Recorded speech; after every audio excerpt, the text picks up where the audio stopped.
Good afternoon, everybody. A special event as part of the Forest Governance and Policy Conference. I'm Chip Barber here at WRI. For those who haven't been in the conference, the rest of you are already sick of my voice, and, and the gong. And we're really, really fortunate to have this special event with four of the winners of the 2024 Goldman Environmental Prize. They had the award ceremony last night in Washington. A number of us were there, and Monday night, I believe it was, in San Francisco. And we're really, really happy to have you here. And Gillian Caldwell, who, if you're in the last session, who is the lead on climate and environment at the U.S. Agency for International Development, and perhaps even more relevant in this context, previously spent quite some years, 5 years, I think, as the CEO of Global Witness, who you probably heard of, is going to basically lead a conversation with our four prize winners here. But first, we will turn to the three short films, which in which these prize winners will introduce themselves, and you'll see what the issues are, so everyone will be up to speed. And I think that's it. I think it's a go for it, Lizzie. Hi, can everyone hear me? There we go. Hi, everyone. Thank you so much for having us. My name is Lindsay Friedman. I'm the program officer for Asia and Europe at the Goldman Environmental Prize. I know some of you were fortunate enough to join us last night, but for those of you who are not familiar with the prize was founded in 1990. Actually, we are celebrating our 35th anniversary, and the Goldman Prize is awarded to 6 grassroots environmental heroes every year. We award in 6 regions: Asia, Africa, Europe, islands and islands nations, and South and Central America. And we are so thrilled to welcome our prize winners here and to participate in this panel. And thank you all so much for being here. I hope you enjoy the films.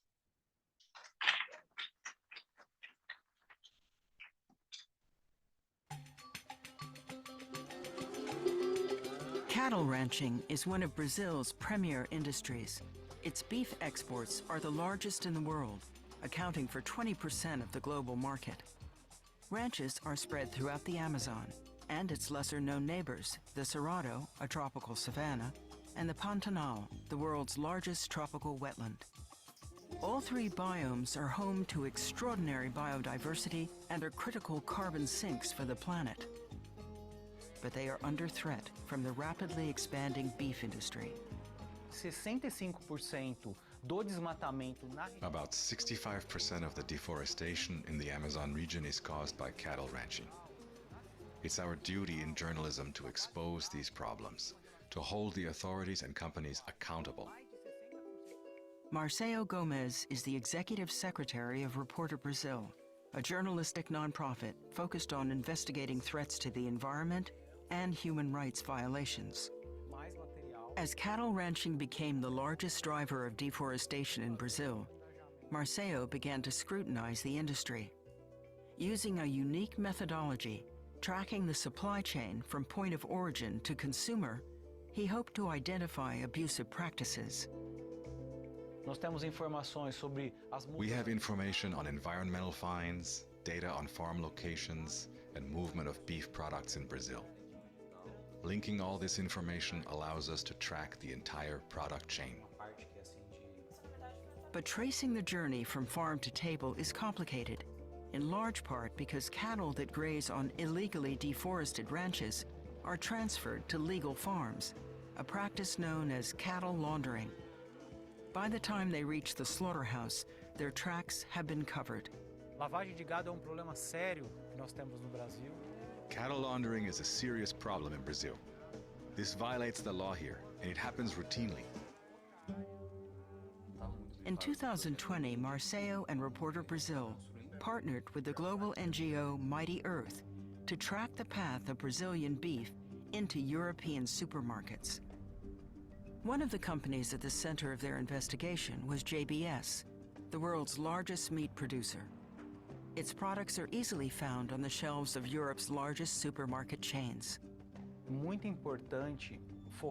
It's important to focus on the large corporations because they cause greater social and environmental impacts. These are failures! While Mighty Earth managed the international advocacy campaign, Marceo coordinated the entire product tracing process, working with everyone from truck drivers to ranch hands to field researchers in Brazil, Europe, and the US. Contratamos pesquisadores em diversos países. We hired people who went to the supermarkets to scan the barcodes. With this information, it was possible to identify the packing plants that each meat product had come from. Then we examined satellite images of the cattle ranches to identify illegal deforestation. Putting all this data together, Marceo accomplished something that JBS claimed was impossible. He and his team had tracked the beef from the supermarkets all the way back to the farms where the cattle were raised. In 2021, Reporter Brazil published the results of Marceo's exhaustive investigation. The data was irrefutable, proving that JBS meat products were directly linked to deforestation. E com a pressão dos consumidores no exterior. With pressure from consumers, several large supermarket chains decided to suspend the sale of Brazilian meat because of its environmental and social costs. The boycott, representing a loss of billions of dollars in annual sales for JBS, sent a powerful message to meat producers around the world. Nós sabemos que estamos enfrentando. We know that we're tackling a very powerful industry in Brazil and globally. Que há muitos desafios ainda. And while there are still many challenges to overcome, we also have many victories. Ultimately, Marceo's goal is to ensure a sustainable food supply that is good for people and the planet. É fundamental a criação de sistema. We must create a mandatory public system to track the cattle. It's essential if we're going to stop the beef industry from being a major cause of climate change. For outstanding environmental achievement for South and Central America, the 2024 Goldman Environmental Prize is awarded to Marceo Gomes, Sao Paulo, Brazil.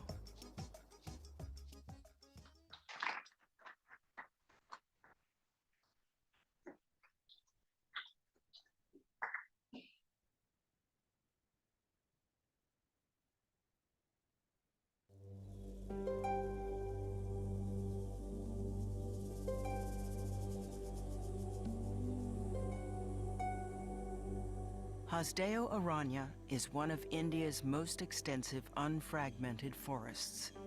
Spread across 650 square miles, the forest contains critical wildlife corridors for endangered Asian elephants and tigers, and its rivers provide irrigation to hundreds of thousands of acres of nearby farmland. Hasdeo is known as the lungs of Chhattisgarh, a region with extreme high levels of industrial air pollution. Alok Shukla grew up here. With degrees in botany, zoology, and political science, he was well aware of the critical role natural resources play in the lives of communities and wildlife populations in Chhattisgarh. Alok realized that rampant coal development threatened the Hasdeo forest and its tribal people. Tribal communities have protected these forests and farmlands for generations. Now, this critical source of their livelihood and cultural heritage was being taken away from them by large-scale corporate mining projects. The farmers and the tribal people are fighting and protesting, but their voices are not being heard.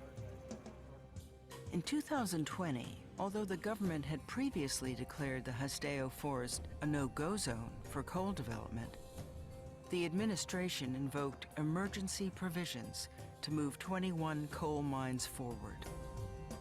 Alok advised villagers to advocate for the designation of almost 1 million acres of the forest as the Lemru Elephant Reserve, which would prohibit 3 of the mines from being built. The first challenge was to bring the entire community together.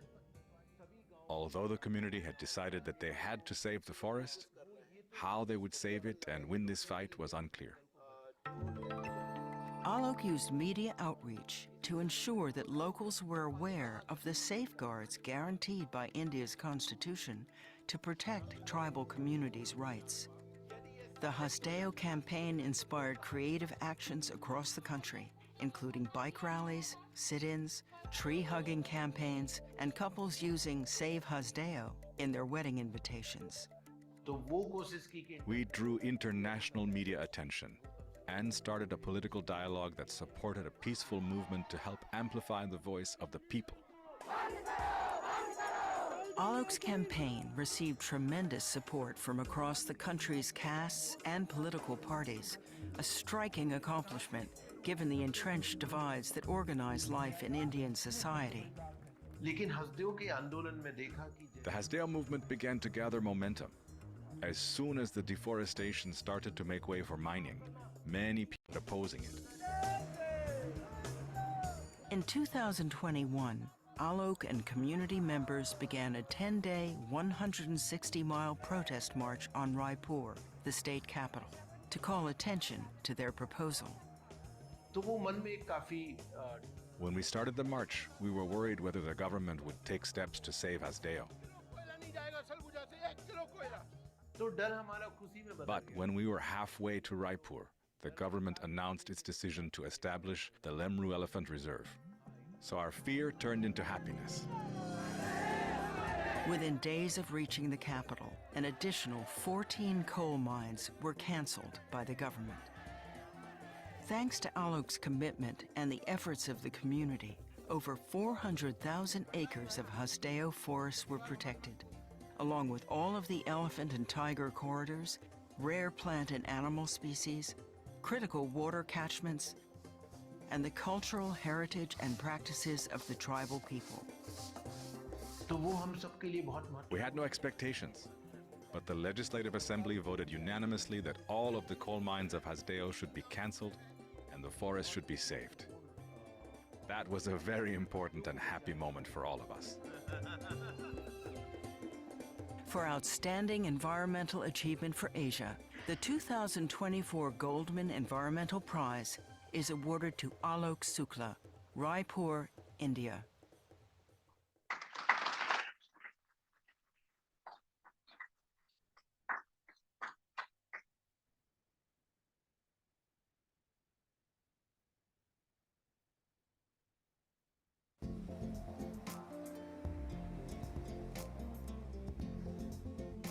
The indigenous people of Pondo land on the wild coast of South Africa have occupied this abundant land for centuries. Today, Pondo families practice the same traditional farming and fishing techniques as their ancestors. They have lived sustainably in the region for many generations. But extractive corporations have moved in to exploit the natural resources there, jeopardizing local ecosystems and ways of life. When we first heard Shell has been given permit to explore for oil and gas, we were very surprised, but we were also very angry. How can that be? That's such a big thing which is going to have a direct bearing and an impact on our livelihoods, an impact on our ocean, that the government can make such a decision without talking to us. The Constitution of South Africa is stated loud and clear that any development, communities must be consulted. There was no consultation, there was nothing. And then I just realized that our government does not count us. Sinegugu Zukulu and Nonsle Butuma had worked together for years to defeat a proposed titanium mine in their Pondo community of Amadiba, along the wild coast. In 2021, they learned that the government had granted permits for Shell to prospect for oil and gas in the ocean off the wild coast. The company planned to launch a seismic survey to map for reserves, blasting the seafloor with deafening sonic air guns that can be heard for miles. There are families in our community whose source of income is solely dependent on the natural resources they collect from the ocean, the fish, the crayfish, the mussels, the oysters. In addition to threatening the livelihoods of Pondo communities, the seismic surveys would have a devastating impact on the 360,000-acre marine protected area that was established to protect migratory whales and endemic fish populations that flourish there. According to the Pondo people's traditional beliefs, their ancestors live in the sea. They have a responsibility to safeguard these places where healers and elders communicate with forebears. For us, it's not just an ocean, it's a sacred place. We walk along the beach and then we pray. We connect with our ancestors that, please, ancestors, come and help us. Nonsley and Sinagugu organized a meeting with the Pondo community to raise awareness about the threat of seismic testing. Where there is money involved, we are people who are never at peace. We knew that our rights are being threatened. We knew we had to mobilize. We identified the date of protest and released statements to let the people know what is at stake. We posted on social media telling coastal communities to rise up and to go to the beach and protest in order to show our anger. Through this powerful mix of forces, the Pondo community fought to protect its rights and the environment in both the court of public opinion and the judicial system. In May of 2022, the High Court of South Africa held hearings to determine the validity of Shell's exploration permit. People were telling me that you cannot defeat Shell. But when we go to the court, at this stage, we still have a hope. Maybe it's because we connect with our ancestors. 9 months after their struggle began, the High Court found that Shell's consultations with Pondo leaders were inadequate, and that the government had failed to consider the impact on the environment, including protected species, as well as the economic and cultural rights of Pondo people. The court ruled that the permit had been granted unlawfully and rescinded it. We couldn't believe it. We were overwhelmed with joy. When you have a hope, you believe on what you're doing, there's nothing can defeat you.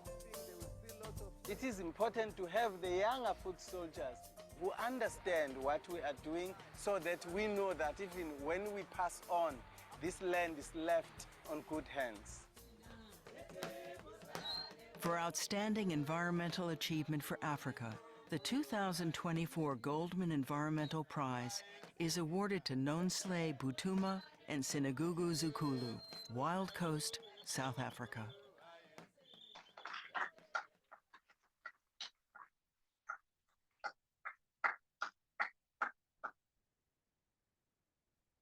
So I'd like to invite you all to join Jillian, and you can take it away. Is that one working? There it is. Okay. So we'll share past this mic, you think, or can we take that one off perhaps? Okay, great. All the mics you want. So just make yourself comfortable. Yeah.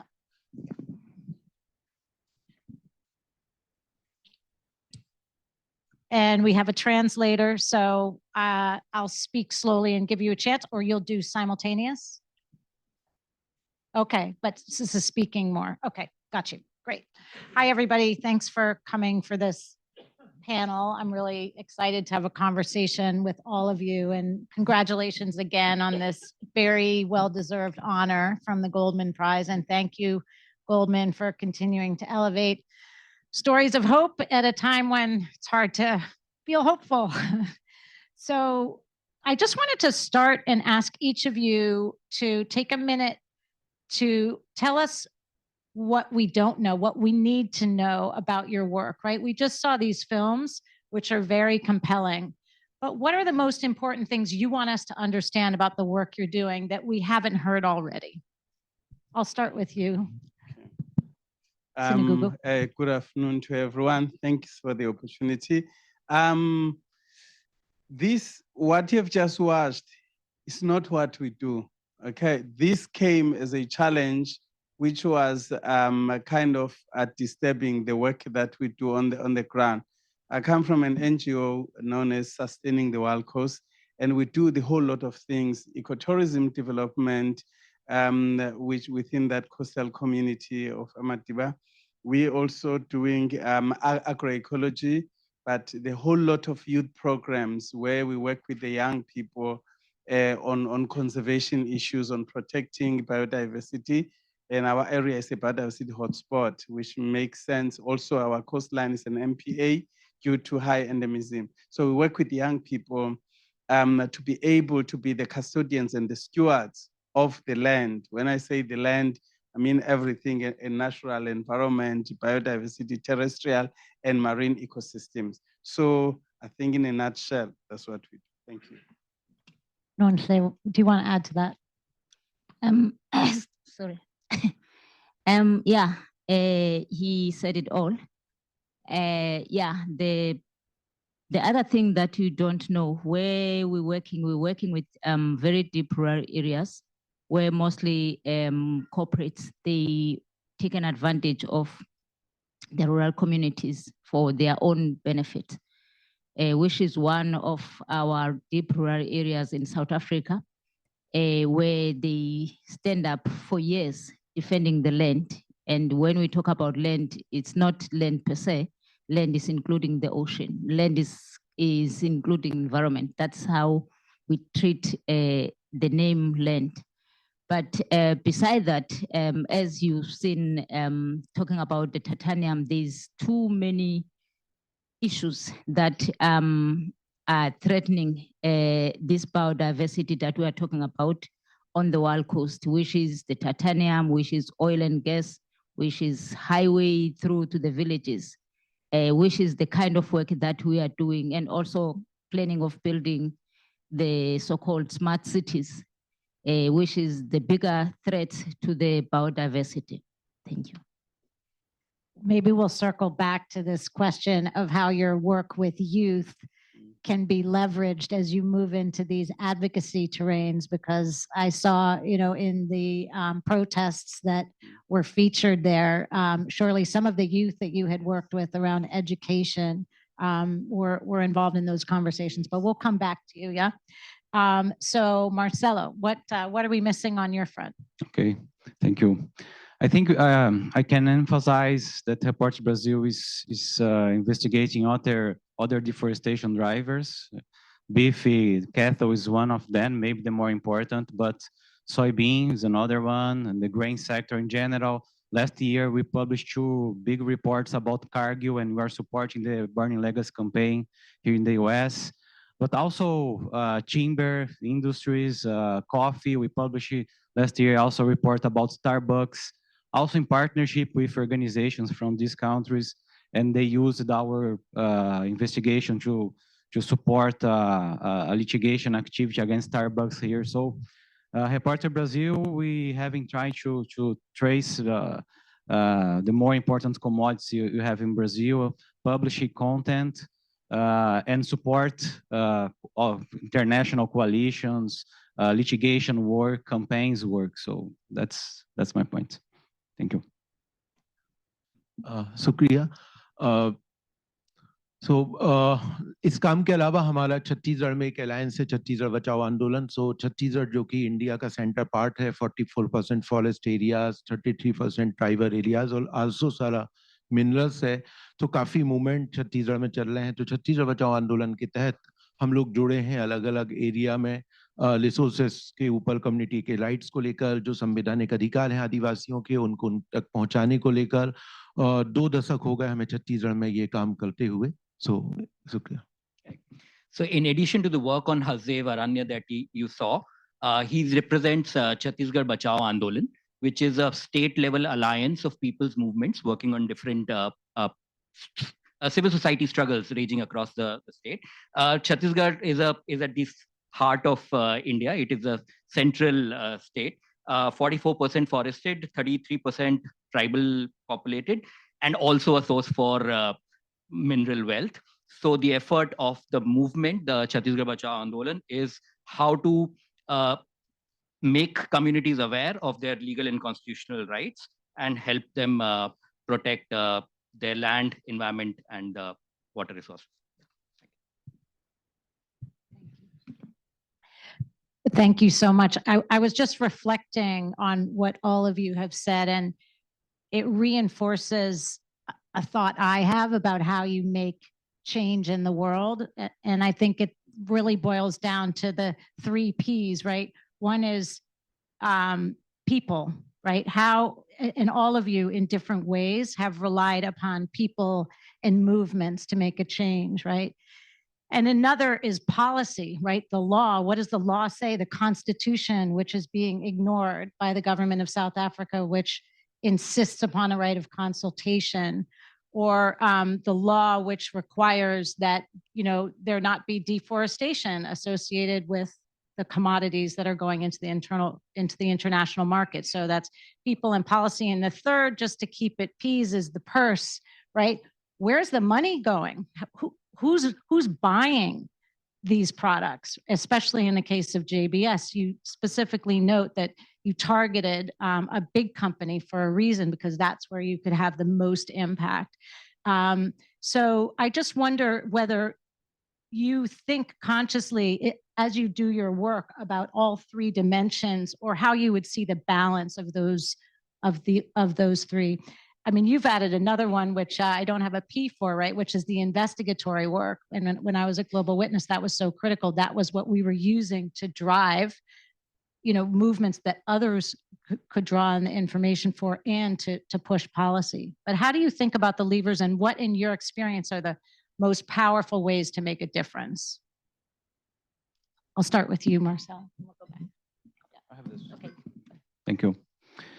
Yeah, I think first of all, of course, it's very important to connect all these topics in order to have the better impact of our work. For Repórter Brasil, the core of the organization is to produce investigative work, but we use the results of this investigative work to produce journalistic content, journalistic materials, but also support third-party, other organizations, coalitions. In the case of journalism, it's very important, of course, I always talk about people, to have faces of the indigenous communities, workers. So because of that, we work a lot with data. We have big data banks, Repórter Brasil, that provides some assessments about the supply chains, but we also need to do field work, produce case studies in order to interview the real people. And then this is fundamental for journalism, to have the best piece and impactful pieces. But if you want to cause impact on the systems, if you want to transform, it's very important to have as a target legal issues. So in the case of cattle, for example, we need in Brazil a system to monitor nationally the transit of cattle. We don't have it. We have a small system that's called SysBov that covers a small part of the industry, and we have to build a big one. So I think you're completely right. You need to cover all these three topics.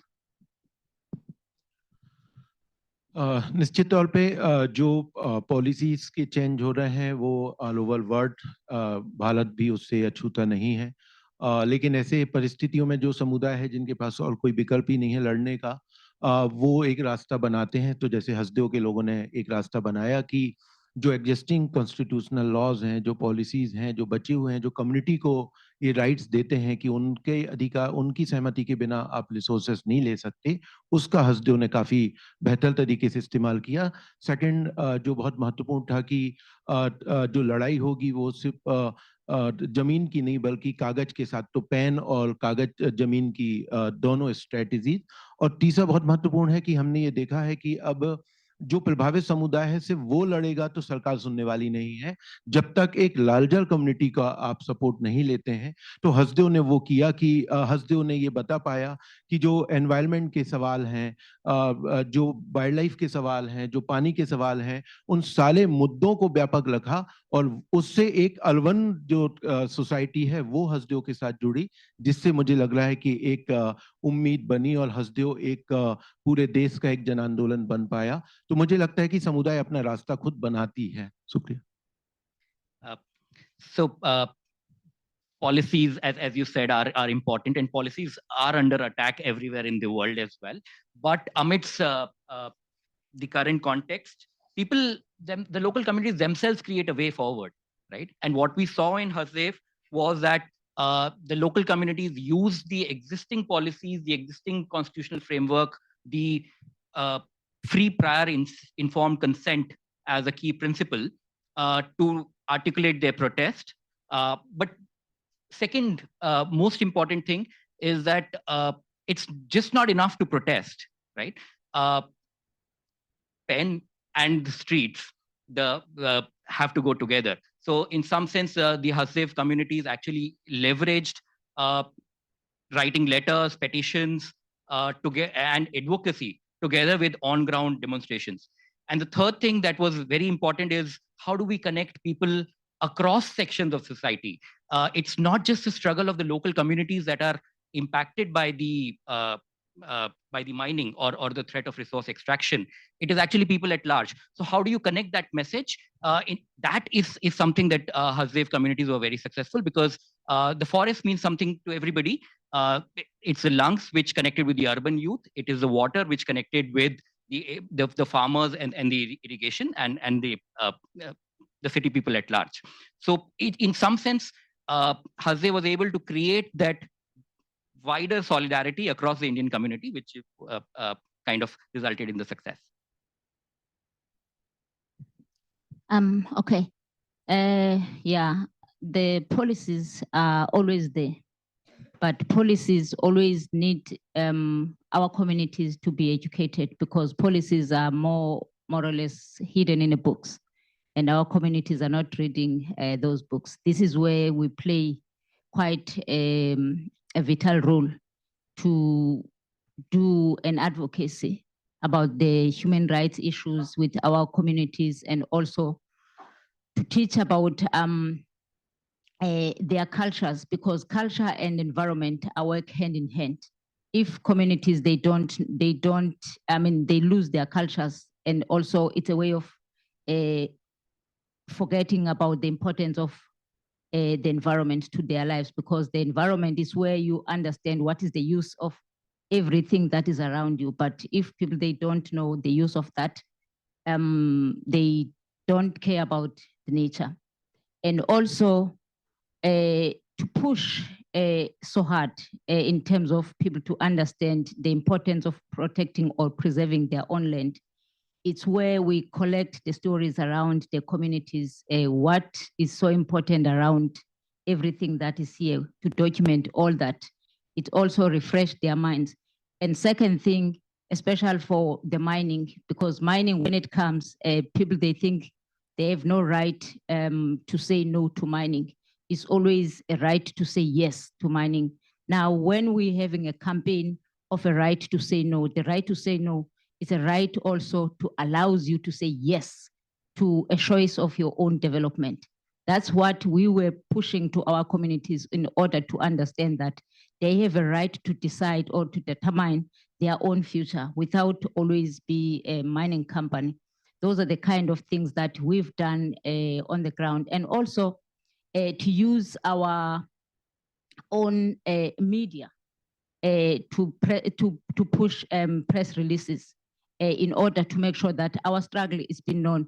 You know, to work within the rural communities is quite difficult, because to access the media in order for people to know what is going on is quite difficult. But to use our own writings of stories to tell the world, that's how we've been known. Yeah, let me leave it to Zulu to finish that. Thanks a lot, Nantle. I think most of you are practitioners. The problem with practitioners or communities of practice, or should we say educated people, is the fact that you come to local communities, indigenous people's territories, with an attitude in mind that you know it all. When you come with that attitude, you see, God created 2 ears and 1 mouth. That means you should listen more and talk less. But when you come with the attitude that you know it all, and you are going to tell them what's the best, that's where you lose it. You see, it's important that when you get to indigenous people, you keep your mouth shut and listen and ask questions to understand the gist of the existing pockets of knowledge, what we call indigenous knowledge. Indigenous people have also indigenous science, but in our modern ways of education, we never hear the word indigenous science. We hear of indigenous knowledge because it's undermined and it's not mainstreamed. In all the beautiful universities that we go to, there is a very little that is done about digging into the wells of knowledge, of indigenous knowledge. So when you work with the people as practitioners, it is important to understand the existing knowledge there, the ancient knowledge, so that you use that as a foundation in order to build, in order to manage the natural resources. And if you do that, you build on the existing knowledge, the work you are doing will not collapse after you have left.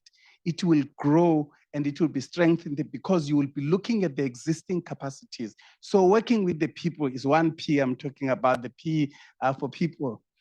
So that's one thing. So that's the significance of indigenous knowledge systems that exist there. If we had time, we would talk about indigenous science, because I believe if people can turn sorghum and maize into beer, and you can test that anywhere, and you would get that if you are given the right ingredients and be able to produce traditional beer. For me, that's science.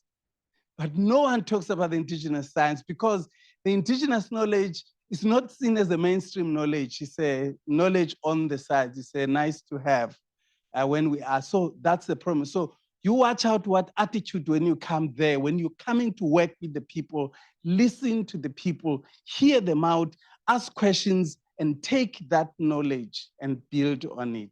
And your programs will be more successful. Whether you are talking about the management of marine resources, indigenous knowledge becomes very significant. Whether talking about managing indigenous forests, another P, I wanted to come to policy.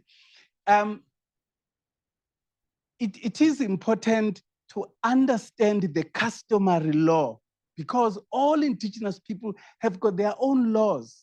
Their own laws about which trees, which areas are sacred, which trees are not supposed to cut, what animal is a totem that they are protecting. Understanding those customary indigenous environmental laws about how, as ancient people, have been interacting with their environment. Understanding that becomes very important. In our fight against Shell, we said to the attorneys, okay, our lawyers, we were very lucky. We got the lawyers who are able to listen, who came to us with 2 ears. And we tell them, we inform. I was fortunate, I wrote the founding affidavit for the Shell case. And then I said, the most important thing that you must think about first is our law. What does our customary law? We cannot have a government who's giving Shell a permit to explore for oil and gas in our ocean without consulting us, because our customary law says if you are going to give somebody a piece of land to be your neighbor, you've got to invite all the neighbors. And fortunately, our constitution, in terms of policy, recognizes customary law as a living law. So also what has been happening is that customary law is a bottom-up law. So people make decisions and through consensus. But the legislations that come out of parliament, out of the legislature, is a top-down. So more than often, they are in contradiction and in conflict with the bottom-up process. So we have been going to court to oppose and say this law is unconstitutional because it's undermining our customary laws. So we've been doing a lot of that in order to bring the consciousness. So also, there is, of course, our constitution in South Africa. We used it in our because it says chapter 2, section 24, we've got the right to a safe and healthy environment protected. And then we're saying, if you want to explore for oil and gas from our ocean, you are therefore taking away our right to a safe and healthy environment. So knowing those policies and how to use them to create the precedent that could be used by future generations, but also our NEMA's National Environmental Management Act. But I want to touch on the international policy. Understanding the FPIC they've mentioned in terms of principles, and understanding that the declarations by UN for indigenous people's rights, a right to self-determination. No one at national level, governments, they don't care about those particular rights. So we brought those, said those must be mentioned here. When government is giving Shell this permit to explore without consulting us, they are taking away our right to self-determination. So the use of policies becomes, so the problem is time here. Yeah, but now I think a lot of important points there, and it's a nice segue to something else I wanted to talk about, which is just as we ignore Indigenous science and Indigenous voices, we also fail to resource Indigenous communities to do the work that they're doing. And we fail to recognize the really successful stewardship that Indigenous communities have demonstrated of their landscapes. So as a large government, a representative of a large development aid agency, which is committed from a values perspective to investing in Indigenous people and local communities, and at the same time struggling to figure out how you do that with the scope and scale of the funds we typically deploy. What do you say to the big foundations and the governments that have large amounts of money to offer? What do you say to them about how to do a better job of supporting and resourcing Indigenous communities? I'm going to turn to you because you did speak very movingly last night about friends that you lost, defenders who were assassinated for their work. And as I mentioned before the panel, we just launched a new program at USAID on environmental defenders and recognize the tremendous risk they face, especially Indigenous communities. So what can we do? How can we be a better partner to Indigenous communities? Thanks. Thank you. I can give you the perspective from Reporter Brazil. We have been working in big partnerships with local organizations, grassroots movements, indigenous communities, as a partner that can provide training particularly about communication. So we have in Brazil many networks of not professional journalists, but local doing popular communication. So in many indigenous communities in Brazil, that there are local people doing popular journalism, publishing content on social media and internet, and doing a very nice work. And we have been trying to support them with training about communication to improve communication skills. I also that on the other hand, Reporter Brazil is one organization, we have been trying to do it, is to spread the message about what's happening with indigenous communities and traditional communities, quilombolas in Brazil, ribeirinhos, the river communities you have in the Amazon and along the biggest rivers you have in Brazil. So the same, we have been trying to be with them, talking about their stories, talking about the impacts they have been facing by the big projects you have in Brazil. So we can work on the both sides, supporting them with training and also publishing content about and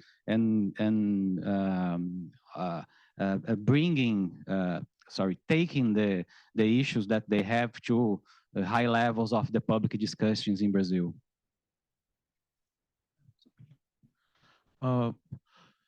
मैं पूरी तरीके से अपने साथी से सहमत हूं कि आज ग्लोबली जो सबसे बड़े हमले हो रहे हैं वो इंडिजीनियस नॉलेज और इंडिजीनियस के रिसोर्सेस के ऊपर वो हैं।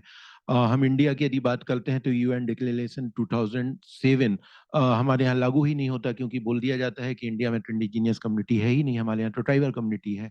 सो ये बेसिकली तो वो पूरी इंटरनेशनल लॉ की जो एक बाइंडिंग है, बाध्यता है, वो खत्म हो जाती है। उसको कैसे किया जाए? मुझे लग रहा है कि जो बड़े आपने कहा कि क्या करना चाहिए ऑर्गेनाइजेशन को। देखिए मुझे लग रहा है कि आज एक दुनिया के अंदर एक बहस होनी बहुत जरूरी है कि जो रिसोर्सेज हैं वो रिसोर्सेज वही हैं जहाँ इंडिजीनियस कम्युनिटी है और उन्होंने ही बचा के रखा है। तो एक तरफ हम इंडिजीनियस कम्युनिटी को बचाने की बात कर रहे हैं, उनके संरक्षण की बात कर रहे हैं, दूसरी तरफ ऐसे कॉर्पोरेशन को फंडिंग भी दे रही है गवर्नमेंट जो जहां जाके उस इंडिजीनियस कम्युनिटी को खत्म कर रहे हैं, रिसोर्सेज को खत्म कर रहे हैं।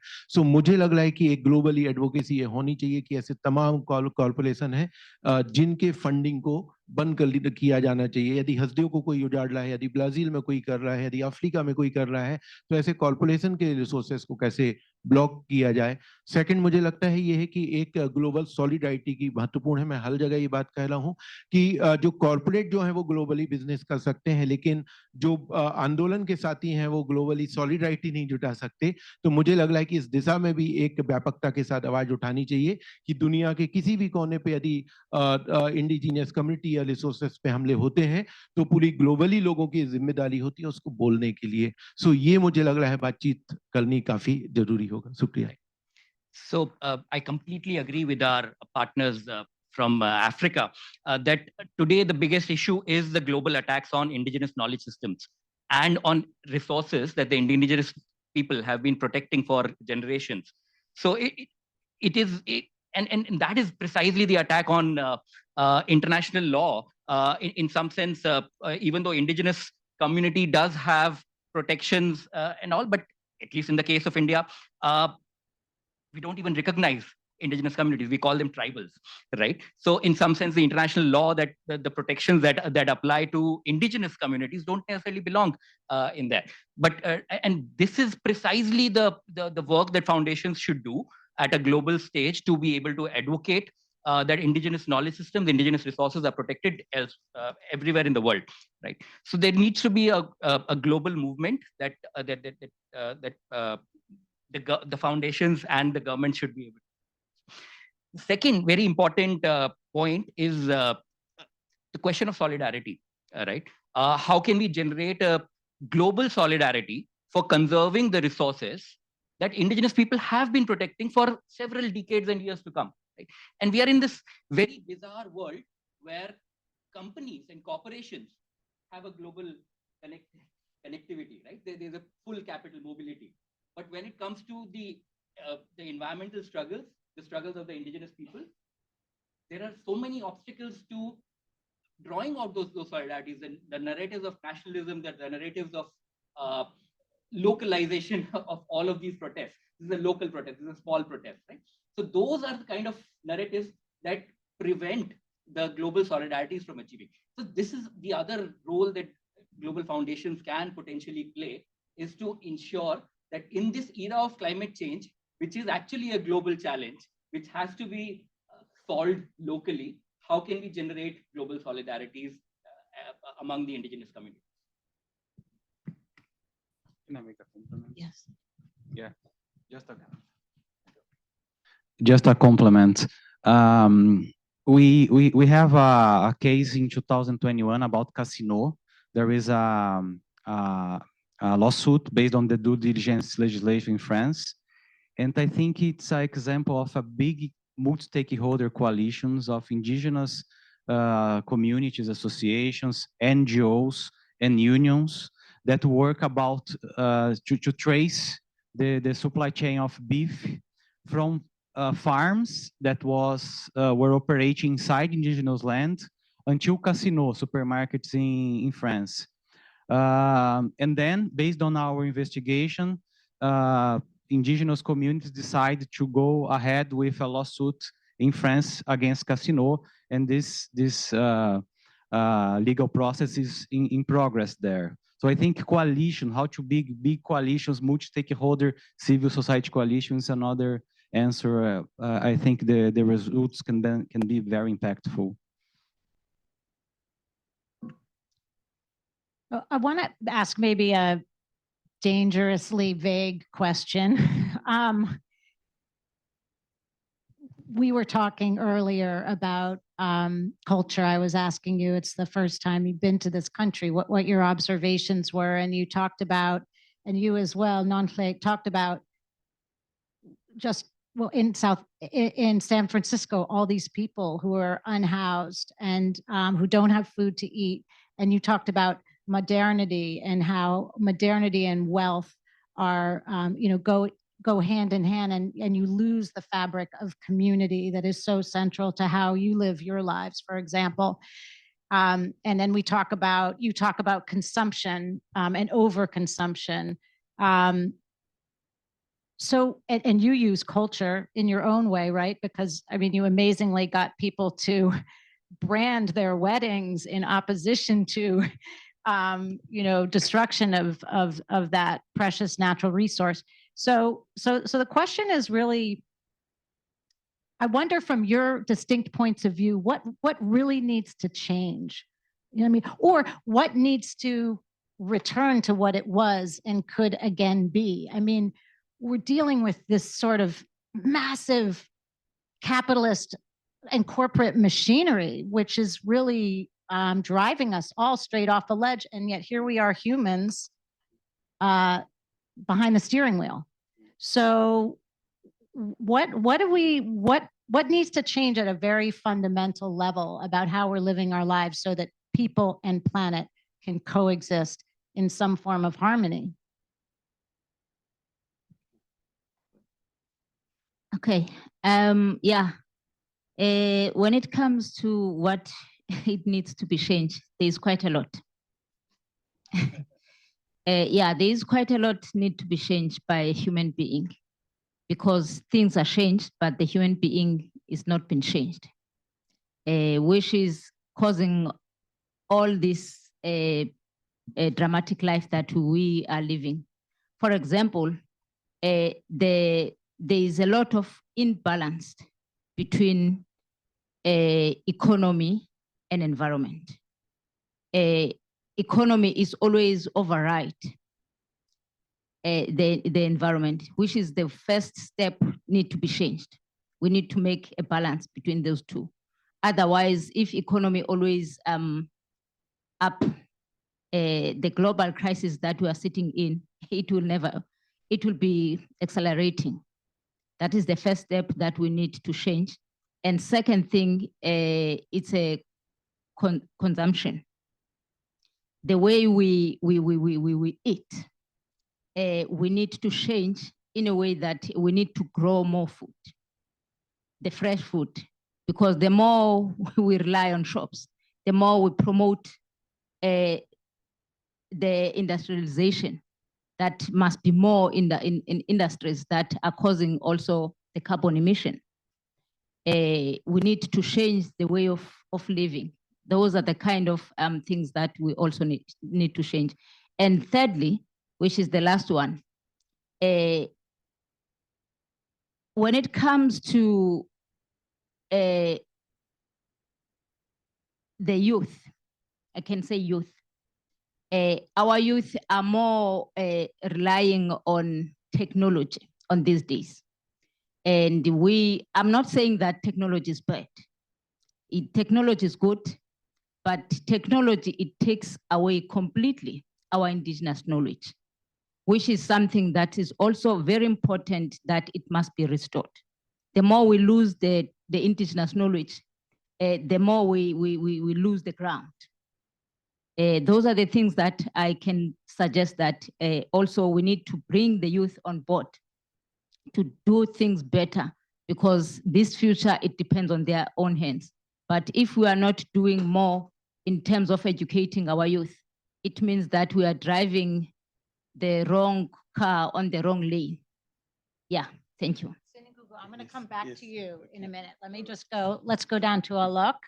I want to hear from you, and then you, and then I'm going to circle. देखिए, मुझे तो एक ही रास्ता याद आता है, वो है हमारे यहाँ राष्ट्रपिता महात्मा गांधी ने कहा था कि ये दुनिया लोगों की जरूरत को पूरा कर सकती है, लालच को नहीं। तो मुझे लग रहा है कि हमें इस दिशा में सोचना पड़ेगा और एक माइंडसेट को बदलना होगा कि पूरे जो विकास की अवधारणा है, उस अवधारणा में लोग कहाँ पे शामिल हैं। जो पूरा एक सेंट्राइजेशन है, जो पूरी पूंजीवादी व्यवस्था है, उसमें मुझे लग रहा है कि यदि हम इसी रास्ते पे आगे चलेंगे तो शायद ये धरती पे जीवन के खतरे बन चुके हैं। तो मुझे लग रहा है एक महत्वपूर्ण ये है। दूसरा महत्वपूर्ण ये है कि जो जो पूरे पॉलिसीज हैं, जो पॉलिसीज मेकिंग की प्रोसेस है, उस पे मुझे लग रहा है कि लीथिंग करना पड़ेगा। कि दिल्ली में बैठ के तय किया जाता है कि वहां से 500 किलोमीटर दूर बस्तर के ट्राइबल्स क्या चाहते हैं, कभी उस बस्तर के ट्राइबल से नहीं पूछा जाता कि वो क्या चाहते हैं बेसिकली। सो ये होल पॉलिसी मेकिंग की प्रोसेस वो जमीन से कैसे शुरू होगी मुझे लग रहा है, और यदि वो बदलता है तो मुझे लग रहा है कि वो प्रकृति के साथ सामंजस्य होते हुए वो आगे बढ़ेगी। सो मुझे लग रहा है कि और जब दुनिया के अंदर यदि विकास का model per capita energy consumption का यदि मॉडल होगा तो मुझे लग रहा है हम प्रकृति को नहीं बचा पाएंगे। तो इसीलिए होल डेवलपमेंट के हमारे जो मॉडल है उसको हमें अब रुक के रीथिंक करना पड़ेगा। It's so exciting to try to figure out what you're saying and wait patiently until we can hear. Right. So I can remember only one way, right? The way that the father of India's,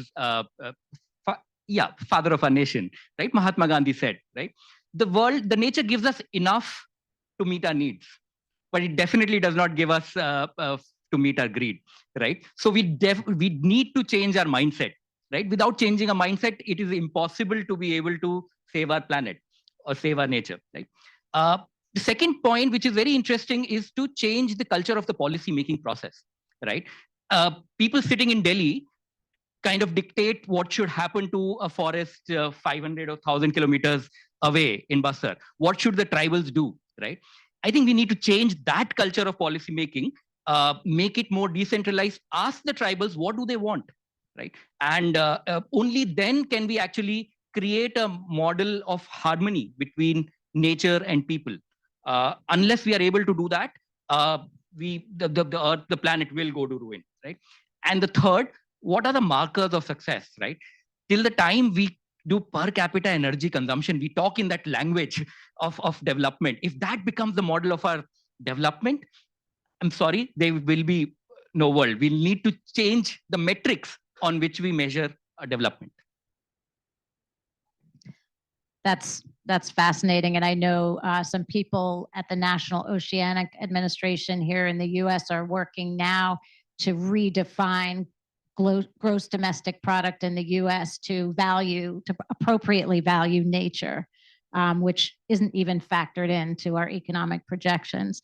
What would you say? What needs to change? Yeah, in Brazil, our main focus in Repórter Brasil is the model of production. So when you talk about agribusiness in Brazil, we're talking about big plantations, monoculture, intensive use of pesticide, water resources, and exports. Everybody wants to export and make more money. So that's the issue for us, and we have been raising and publishing about the impacts of this model of production, and of course talking to experts, indigenous communities, people that's engaging, transform these systems. We have been trying to spread this message, saying that's possible to think and to do things in a different way.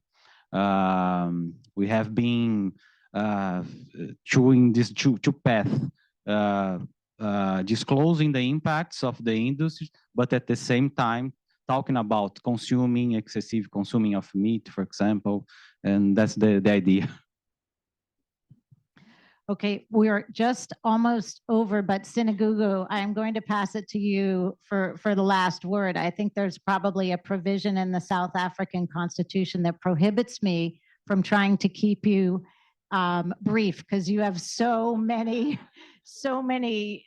beautifully amazing things to say, and that's why I'm giving you the last word. Okay. Nonhle wants to say something first. And women, Yes. you rock the world. So go ahead. Okay, sorry. Yeah.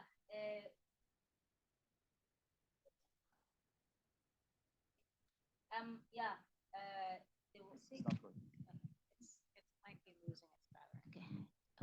Okay. Yeah. I'm just a little bit touched of what my brother on that side saying. I think also what we need to define is the word development. What is development actually? When you polluting the water, are you developing? when you distract everything, you develop. What is development? I think that word, it needs to be defined. Thank you. What needs to change? What needs to change is the process of grant making. You need, grant makers are in a rush, sometimes in a rush to give away money, in a rush to review those applications. But the truth of the matter is that you want to give money to programs and applications that you don't understand. You see, that's why there must be an executive summary there, in order, because you don't have time to go through all of those details. Sometimes the details you go through, they don't make sense up until you go to that community with 2 ears and 1 mouth, and you try to learn and to understand what are the needs, what do people want, what's the meaning. The other problem is that the money in the grant making, the money is spent. If you give the money to a big NGO, that big NGO is going to spend the money in their, what do you call them, the over, yes, yeah, in those things. They waste money. Of course, they've got lots of employees and all of that. But if you try and go there and work with the people on the ground, find those lousy CBOs in the community. I'm saying lousy because in the grant making process, the demands of what the requirements of what you must have before you can get the grant are making it impossible. You flip through those pages or you look through those websites and you realize that I don't qualify here.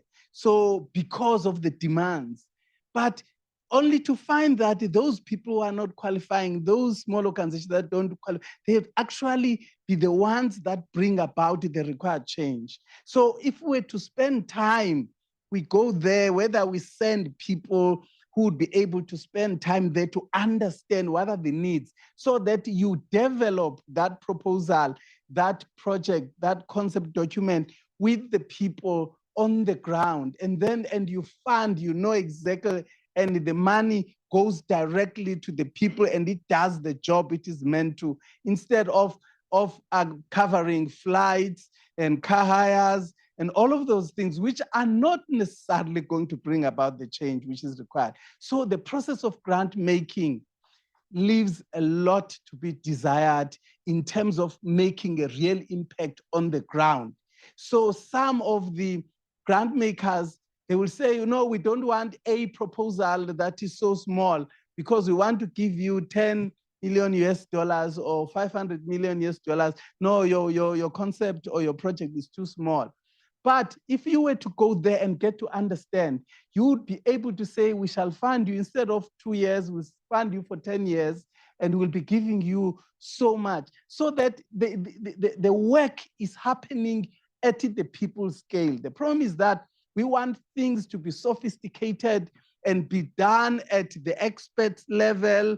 You want those qualifications, and it's then beyond the people's scale, at the people's level on the ground.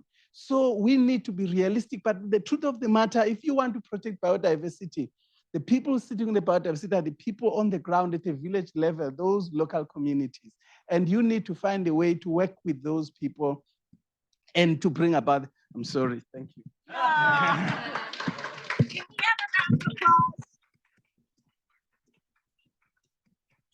Thank you all so much for your amazing work and for this conversation. Do we have any time for questions? We never even discuss questions. We do? Okay, I know they need to make it to the White House so they can talk to those people. But okay, so I don't see a hand, but surely someone has a question. Okay, over to you. Will you just introduce your name and your organization if you have one? Sure. Hi, my name is Amanda. I work at WRI. I'm from Brazil, but I work in the DC office. I have a question especially for Marcel, but anyone, I think this is a reality. Environmental defenders around the world, as you mentioned, face extreme danger for just protecting the place where they live or the place they care about. In Brazil, Brazil and Latin America, one of the regions where it's most dangerous to be an environmental defender, but also environmental reporter. Doing investigative work in environment in Brazil is extremely dangerous. We know we had recent cases, Bruno and Dom, of people who get assassinated, indigenous leaders. So Marcel and others, what do you think are the steps we need to take to protect the people that are actually doing this work in the front lines? Thank you.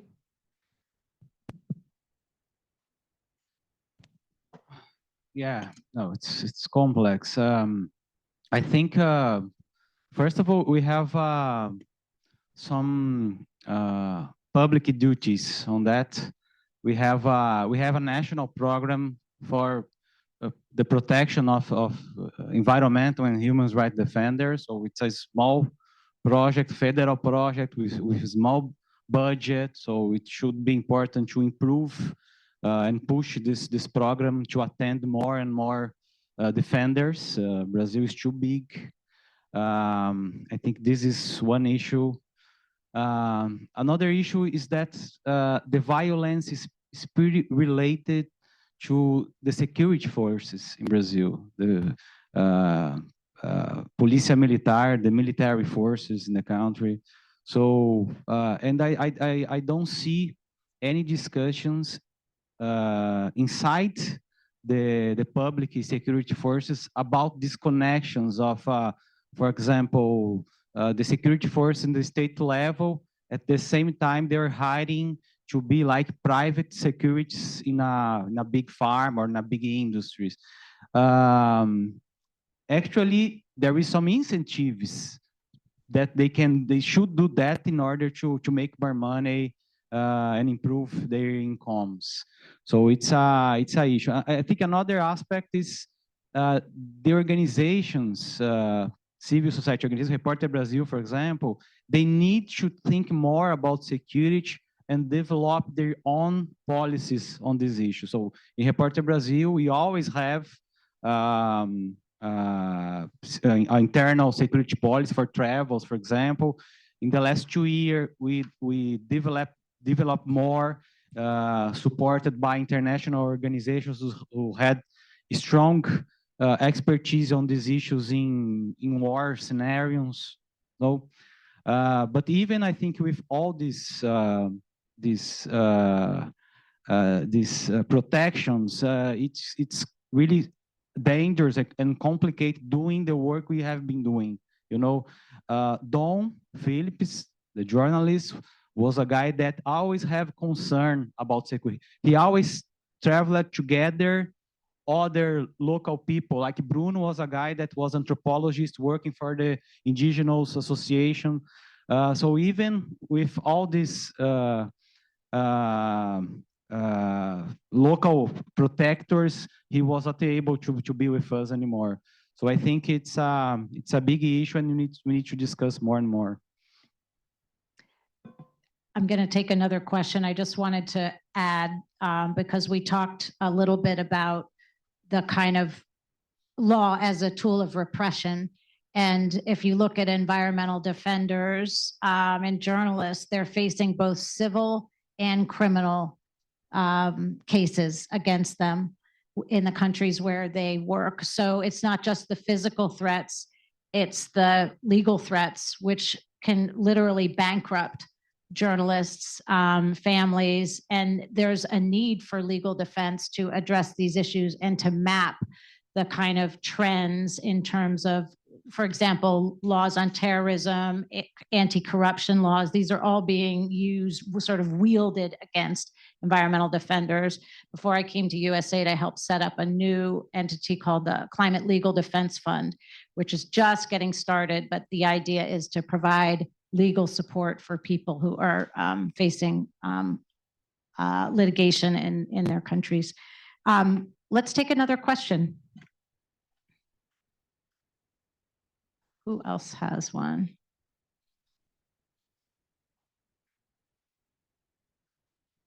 Chip. Hi there, Chip Barber from WRI. What are you going to tell the people in the White House?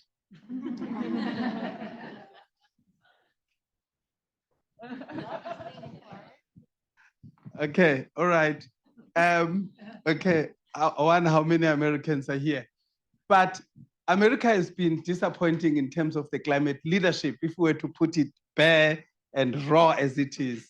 Okay, and we do need that leadership. So in terms of climate change. Okay, so the other thing, which from the global north, which is where you are, is in terms of the leadership. If you look at UNFCCC, this United Nations Framework on Climate Change Conference, it's led by the North. But we have to face multinational corporations or oil giants in the South. What is happening is like the North is letting its dogs out to cause havoc in the South. And the biggest shareholders to those companies are in the North. What is the North doing about it?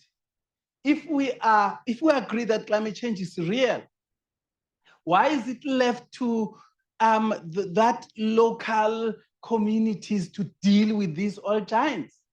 Shell has got headquarters. They were used to be in Netherlands. They've moved across the English Channel to now to UK because they were feeling the heat in Netherlands. So they go across. What are the British people saying about it? So the leadership, the real leadership about the climate change, if you were to look at who are the buyers of coal in Africa, if you're looking at how many of these prize winners are fighting coal mining, and you look where that coal is going, it's going to the North, the biggest buyers, again. So we globally, we are talking on the right, but we're walking on the left. So the hypocrisy of the leadership and the kind of, and if the citizens don't rise up and stand up and challenge the decisions that are being taken, whether it's by their countries, whether it's by the collectives such as the UN, we're not going to get anywhere. So time to wake up is now. Failure to do so, we are burning our planet whilst we watch, and we know bad things happen when the good people watch and say and do nothing. Thank you.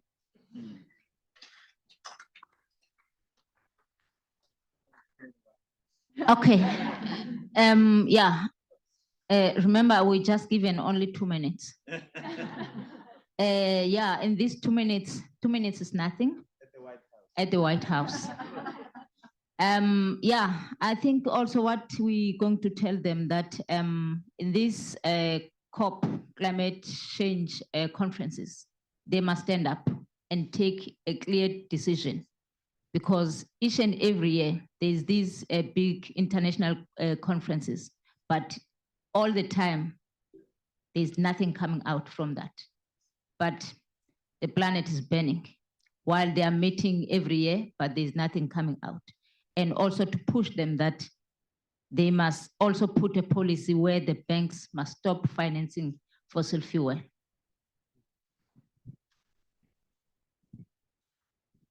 ये बड़ा थोड़ा सा कठिन सवाल है, क्या कहेंगे ये सोचा नहीं, लेकिन निश्चित तौर पे ये जरूर है कि अब वक्त नहीं है बहुत चर्चा का, और हम तो एक उनसे प्रार्थना ही कर सकते हैं कि कृपया करके कि अब ठोस कदम उठाए जाएं इस जलवायु परिवर्तन से निपटने के लिए, क्योंकि लाखों करोड़ों लोग प्रभावित हो रहे हैं, मर रहे हैं, लोगों की जो है वो खाद्य संप्रभुता पर संकट हो रहा है। सो एक मुझे लग रहा है ये जो तमाम फॉसिल फ्यूल को बढ़ावा देने वाली जो माइनिंग में लगी कॉर्पोरेशन है, उनके फंड को बंद करने के लिए मुझे लग रहा है यूएस जैसे देश को सामने खुल के आना चाहिए। और थर्ड कि ग्लोबली कहीं पे भी जो ह्यूमन राइट डिफेंडर हैं, एनवायरनमेंट के लिए काम करने वाले लोग हैं, इनके ऊपर हमले हो रहे हैं, तो उसकी भी आवाज जो है यहाँ से उठनी चाहिए कि दुनिया में कहीं पे भी पर्यावरण को बचाने वाले पत्रकार कार्यकर्ता के ऊपर हमला होगा तो हम उसकी निंदा करेंगे। सो यदि यूएस यदि उसके लिए एक बयान भी दे देता है तो मुझे लग रहा है कि बहुत बड़ा इम्पैक्ट उस देश में हो जाता है। शुक्रिया। So it's a tricky question given the limited amount of time. But the key message there are basically three, right? So gone are the time for discussion and debates, right? It's a time to act, right? We can only appeal and pray, really, right? There's several lakhs of crores, lakhs of lives are at millions of lives are at stake. The global food security is at stake. The development of the indigenous people is at stake. So we can only appeal. Please act responsibly. Please frame the right policies. Second, stop funding fossil fuel. Right, much of the problem arises actually out of funding. Right, so how do we make our companies behave responsibly? Companies of the global north. And third, going back to the question on the human rights issue, that's such an important question, right? People are fighting everywhere. Human rights defenders, environmental activists, investigative journalists. The problem is that they are under attack, right? So can the US actually help make sure that any attack on any environmental defender anywhere in the world, right, is an attack on the global fight against climate change, right? And if that is the message we can actually do, even a small statement of support and solidarity everywhere in the world actually has a lot of meaning for the small battles that people are fighting on an everyday basis.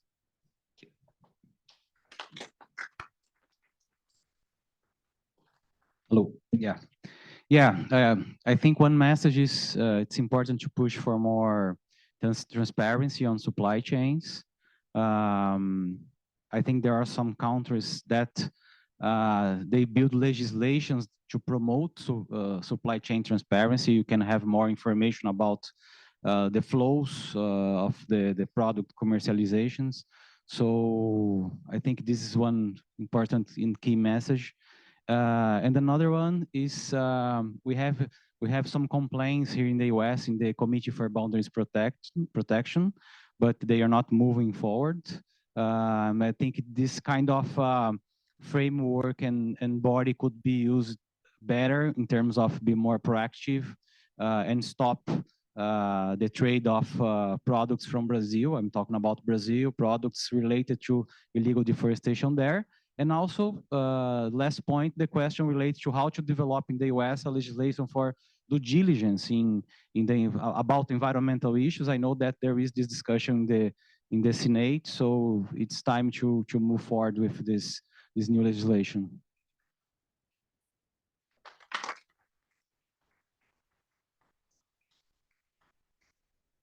Thank you very much. What was the place where it's stuck from legal terms? What was the forum you just described? Because I didn't catch that. The Committee for Boundaries Protection, the CBP. CBP. CBP, okay. yes. Interesting. Okay. All right. We need to close so that they can go deliver their 2 minutes of wisdom to the White House.